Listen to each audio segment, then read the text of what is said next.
So today I'm going to be doing a get ready with me. I'm going to really try to film a better intro than this. I always say I'm going to film an intro at the end when I look better, and then I completely forget. I'm going to attempt to discuss RSD that comes with ADHD and some new strategies that I've learned to cope with it or embrace it. And then I'm going to deviate into like 10 other mini conversations like I usually do. So that is my main goal, to talk about those two things. I had to go through after my postpartum depression and just throw away everything that was old, like old makeup, old skincare that I've had for like 5-6 years at this point, because I didn't really use anything for like a couple years after having the baby. For some reason I was just really out of it. If by any chance you guys don't feel comfortable with oversharing or some of these topics like ADHD, depression, just know that you don't have to be here. And I don't mean that like in a bad way if you don't like it. I mean like if it's not good for you, if it's triggering for you, you definitely shouldn't expose yourself to it. I know that there's been a point in my life when I was struggling with these things where listening to other people's problems felt too heavy for me. Like I didn't want to really hear out anybody's problems. It just got to the point where I was so incredibly sensitive to I was just sensitive to my surroundings too much, and listening to somebody else's problems was actually very draining for me. Which was very different because before I went through that depression, I was like the go-to person to come to tell your problems to. I've always been the unofficial therapist of everyone around me, the knower of all the secrets, and the keeper of all the secrets for the most part. Like I know everybody's deepest, darkest traumas for the most part. And when I was going through my darkest moments, honestly, that was a bit heavy. And I was like on the other side of the spectrum where everything felt so incredibly heavy. And then now I think I'm finding a happy medium, which is where I'm okay opening up in the right settings and hearing you out in the right settings, but I don't want to be the place that people come to dump their trauma on anymore. I know that we've touched the topic of ADHD a few times, and finding out that you have ADHD as an adult, like just literally makes absolutely everything click. And there is a phase in a way where you almost grieve for the life that you could have had if you didn't have ADHD, or if you would have known and got the help that you needed. Honestly, there is a period of grief for that. Like just coming to terms with the fact that you didn't know and that you didn't get the help you needed, and that all the stuff that made you feel like crap about yourself wasn't really in your control, because it's a mental brain wiring issue. So although there is something that a weight that comes off your shoulders, there's also now grieving for the life that you could have had. And that's also something that's an experience of its own.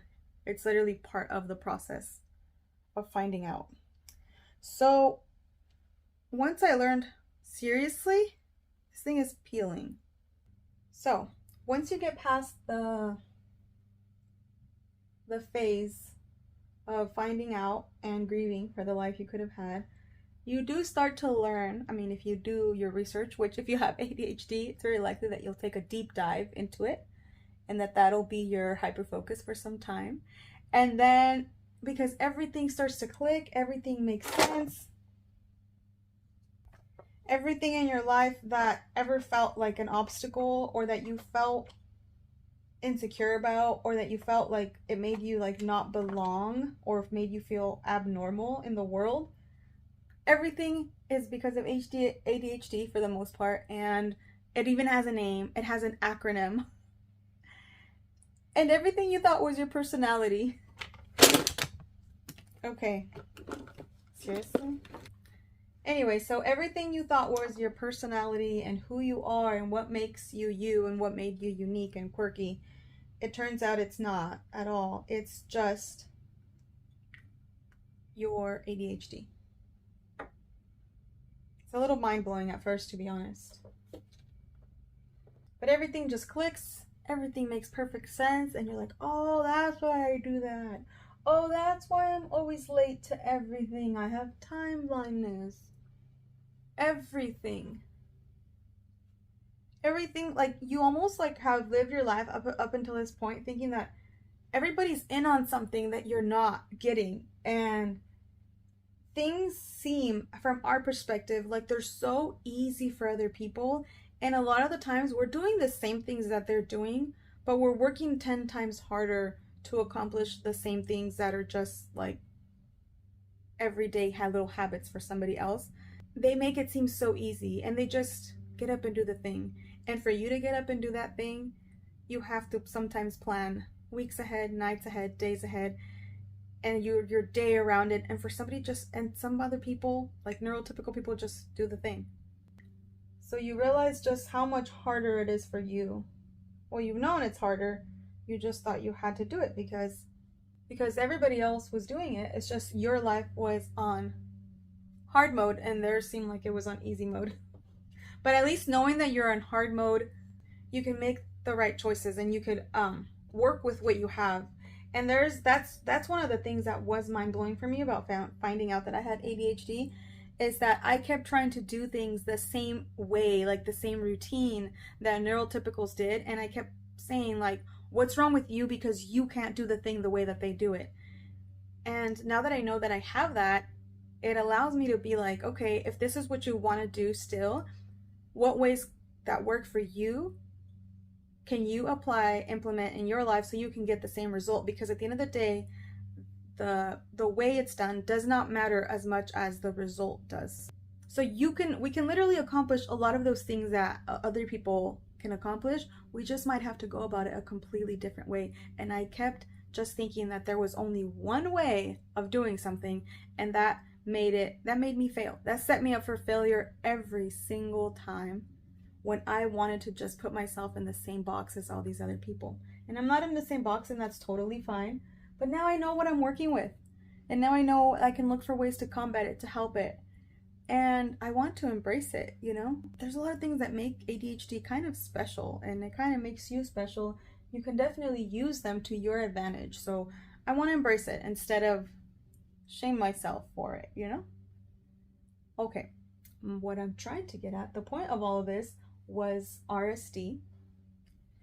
RSD is, I believe it's called rejection sensitivity. Is it dysmorphia? Disorder? Rejection sensitivity? Something. I forgot what the D is for. So rejection sensitivity disorder is very common with ADHD people, especially if you've had some kind of trauma or maybe childhood neglect or something like that. And rejection sensitivity dysmorphia, it's not dysmorphia, and rejection sensitivity disorder, or RSD, we'll just call it RSD because I'm not even sure what the word is, what the D is for. So what it is the best way I can describe it, it's sort of like anxiety, but it's like where you're ruminating in something that you did or something that happens that can be very slight, that feels like a form of rejection, whether it be being left out, whether it be a comment that you said or a comment that somebody else said towards you, can trigger this RSD. It's this ruminating anxiety that these people hate you, that they want nothing to do with you, that you're stupid, that they're never gonna love you. But it's not like regular anxiety. Anxiety to me is like, it's not like regular anxiety. It's a way more personal. And let me explain. Anxiety, regular anxiety, which I also have, is when I have this fear of something that might happen, something that could go wrong, and there's just these fears or catastrophic thinking or anything like that of the future, of the past, just things, anything can give you anxiety. And anxiety is just telling you this horrible thing might happen or this horrible thing could happen. And RSD is telling you nobody loves you, nobody wants you, nobody's your friend, nobody wants to talk to you, everybody hates you. It is so much more personal than regular anxiety because it is about you personally against you. It's these ruminating horrible thoughts about yourself, about your presence in the world or in somebody else's life. And it's pretty heartbreaking and devastating, to be honest. And it's this nasty cycle like that you get into, kind of like having anxiety, when you're just having anxiety about something. When you're having when your RSD is triggered, you are literally ruminating in these horrible self-thoughts. And it just really sucks. And that is and it's triggered by something that makes you feel rejected at the end of the day, feeling unloved, feeling stupid, feeling all these things just come from a feeling of being rejected. So that's why it's called rejection sensitivity. It just has a lot to do with how people perceive you and how they think of you. And obviously there's a lot more attached to that. We care what people think because it's tied to our survival, being loved and taken care of as a child. It's like, what's the word? Instinctual, but like primal. As humans, we're literally pack people. We need each other. You can't have a baby and like your baby can't just survive on its own. It needs a parent, it needs a caretaker in order to survive. So being loved is literally tied to our survival, which is why it feels heartbreaking when our parents hurt us, and why obviously parents have the biggest impact in our life, because our survival, it's so primal, you know what I mean? It's so primal for us to want our parents to love us and to want to be loved and accepted by our community and by the people around us. So that's what RSD triggers. It triggers that primal part of us that wants to belong for those reasons, for survival reasons. So it's very primal to us. So that goes to the hack that I learned about. You remember how last time I talked about the book of The Art of Not Giving an F, because I wanted to stop caring what people thought, and I wanted to more freely express myself without this fear of being without this fear of being rejected, and I just really wanted to stop caring what people thought of me. That's like one of my goals in life, was to stop caring and just live my life however I want, so I can get those nasty people out of my mind and I can stop living to please them. And I found a hack.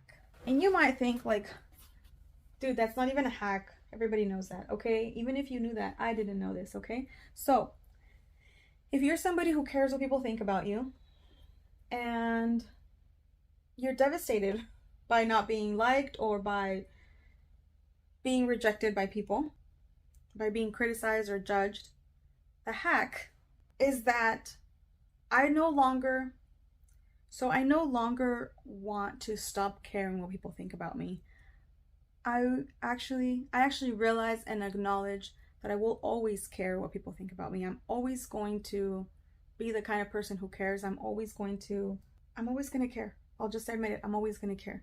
But what I've come to realize is that now I need to think more of, okay, if I care so much what people think about me, how much am I going to let that affect me? Because I could care, but if I don't let that affect my everyday life, it doesn't matter at all. So now I'm just going to still do the thing. Even if I care what people think about me, I get to choose how much is what I care about those people, how much am I going to let that stop me? I don't know if that makes sense. So I'm going to proceed with the disapproval. If I don't have people's approval, I have to decide how much am I going to stop my life because I don't have these people's approval. And the answer is probably going to be not as much, because I still have to live my life, because life is short. Very, very short. And it's not certain. So although I acknowledge that I will never stop caring what people think, I'm going to proceed with it. I'm going to not let that stop me anyways. I'm going to be like, well, that sucks that they think that. It sucks that I feel that. And it sucks that they make me feel a certain way. But how much is that going to stop me? And the answer is going to be probably not a whole lot, because I'm going to make that choice every day, in every way, to not let it not let what people think stop me from doing anything. Literally anything. Literally anything. So that I can do. I could never. I felt like it was impossible. I felt like there was something wrong with me for caring so much about what people thought about me. I felt like, what the heck? How can these other people go on about their lives and they're just fine? They're not affected by what people think of them, by everybody judging them. And but I realized, like, it's okay. That's I can care. I just can't let how much I care stop me, you know? Yes, I'm still doing my makeup like it's 2016. So I will embrace that I care. I'll never stop caring. It is what it is. I am the kind of person who cares. So yeah, that's my life hack. I don't know if I've made any sense or if I've said it 1,200 times, acting like if it's like some new cool information and it's just basic knowledge to some of you. It wasn't basic knowledge to me, okay? So I have to make that choice every single time that I feel judged or criticized or rejected or uncomfortable with how somebody is perceiving me. I have to make that choice. How much is this going to change the way that I live my life? How much is this going to change how I want to proceed? And then that almost like calls me out on it. And that almost is going to allow me to be like, well, I don't want to change much, you know?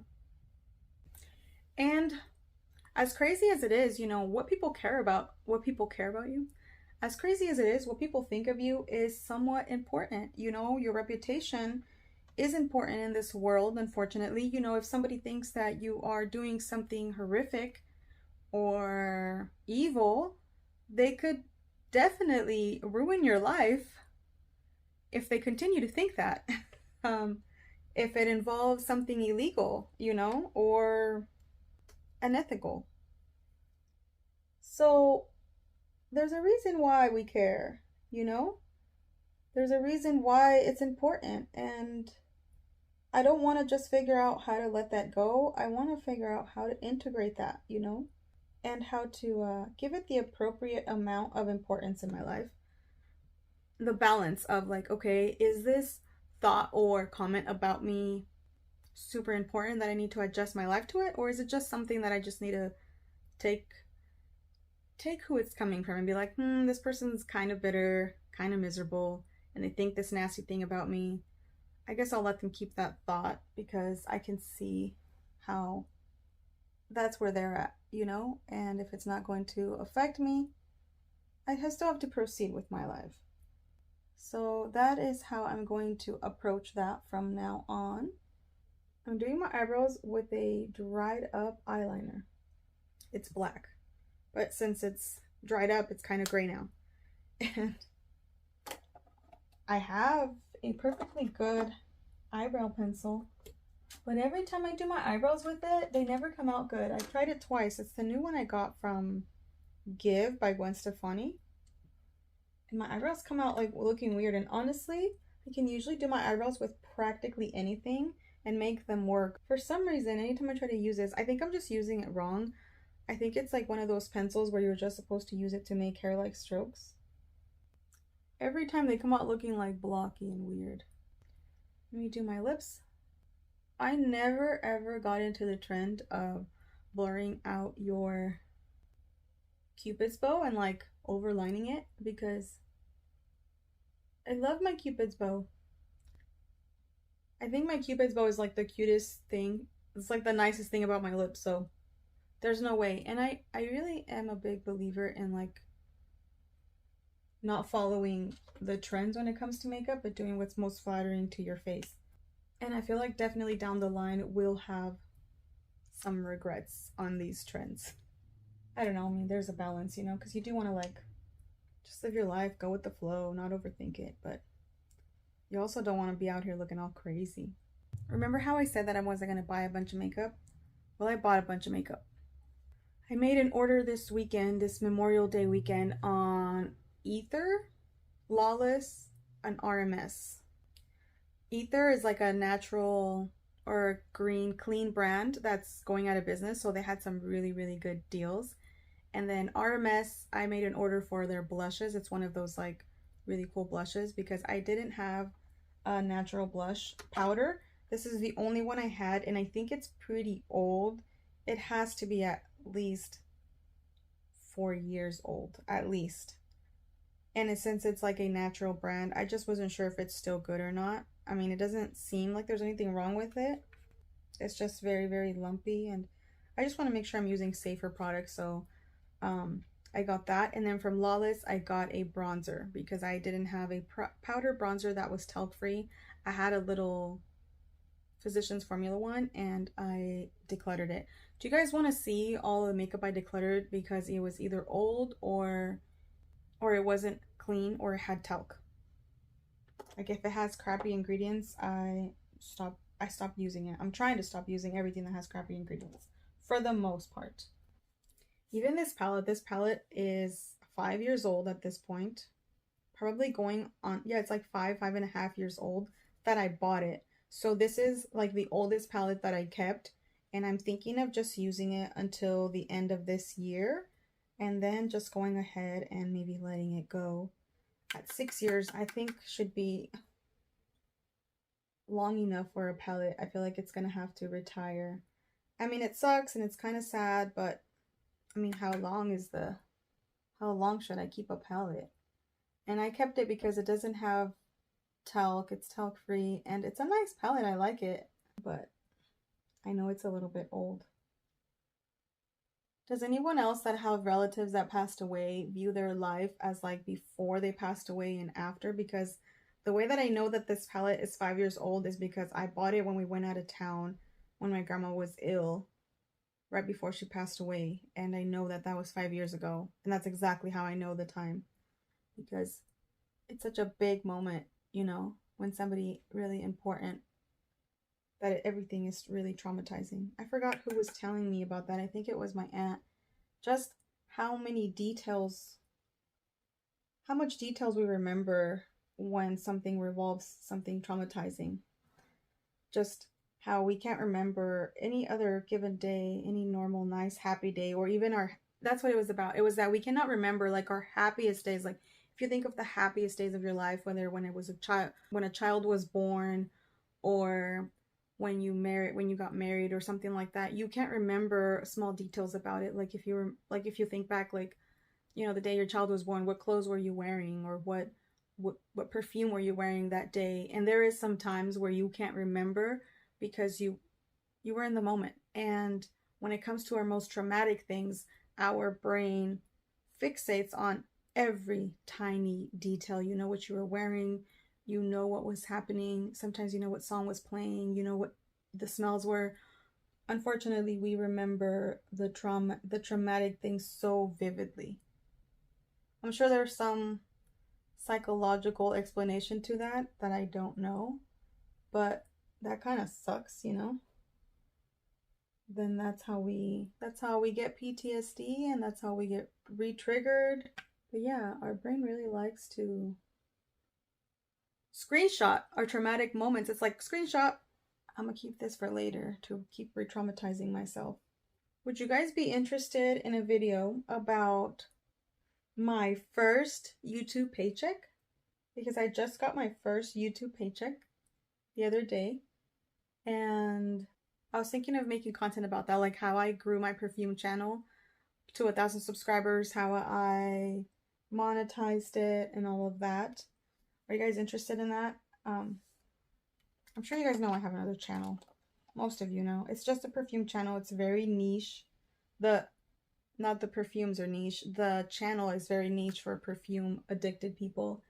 It's not like entry level into perfumes. It's very much, you have to be a perfume obsessed person to be there, you know? It's not for everybody. I'm very much like deep in the fragrance community, you know, with that channel. I don't even realize, like, because I try to think of the perspective of other family and friends like around me that I tell them to watch it. Or I think my aunt asked me about the channel, and to be honest, I was like, oh, don't even bother. It's like she wouldn't understand. Like they wouldn't even understand, like, even the vocabulary that we used, you know, that we use on when it comes to fragrances. Like if normal people sit there and watch it, and I'm talking about notes and sillage and houses, perfume houses, I feel like they're going to be so confused, you know? Not everybody understands all that language. So yeah, I don't think my perfume channel is very beginner friendly. I really need to get myself a little table or something. Tired of this crap. The last video that I uploaded on this channel, the Sephora haul, I had filmed that like a couple weeks ago and I literally just forgot to post it, which is whack because that was like my Sephora haul from the Sephora VIB sale, which was in April, I think. And I just completely forgot to post it. My next video here will probably be that haul of like clean makeup, like that really big haul.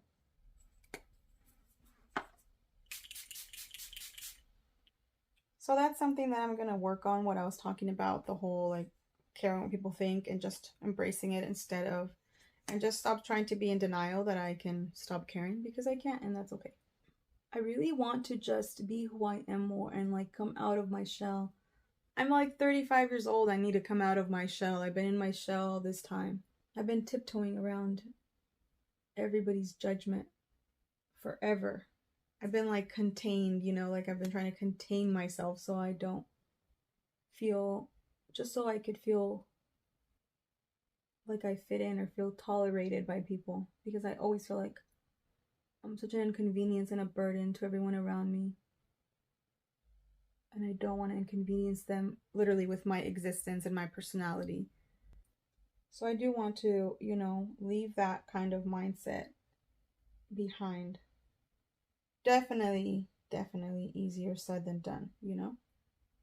But I do want to leave that mindset behind. I can't imagine being an old lady and caring what people think about me and being all concerned. I just can't. I want better for myself. I want better for the old lady version of myself that I'm gonna have in 40 years, you know? I want that lady. I want this lady in her 60s, in her 70s, in her 80s to be dancing at parties, wrinkly and happy. That's what I want for myself. And I can't get there if I don't do the work. So that's what I want. I want to grow old with my children and grandchildren and great-grandchildren and enjoy life and give them all I got, instead of be worried about if I look ugly or if I don't look right or if people are judging me or if people are thinking that I'm the villain in their life. Like, no, that's not what I want for my life, you know? I forgot to do my shimmer shade. I also forgot to do under eye eyeshadow, but too late. This is what I'm working with. I'm not going back. I don't know if this looks any good because I don't have my glasses or a mirror where I can see myself that well. So I don't even know if this looks okay, but this is where I'm going to end the video. Thank you guys for watching. Thank you guys for coming to hang out with me. All like 15, 16 of you that still watch my videos here. I appreciate you guys, especially if you don't like me. Like, dang, that is commitment. If you don't like me, or you kind of low-key think that I shouldn't be doing what I'm doing or judging me, and you're here, that is commitment. Anyways, thank you for being here. I'll talk to you guys in my next video. Take care. Bye.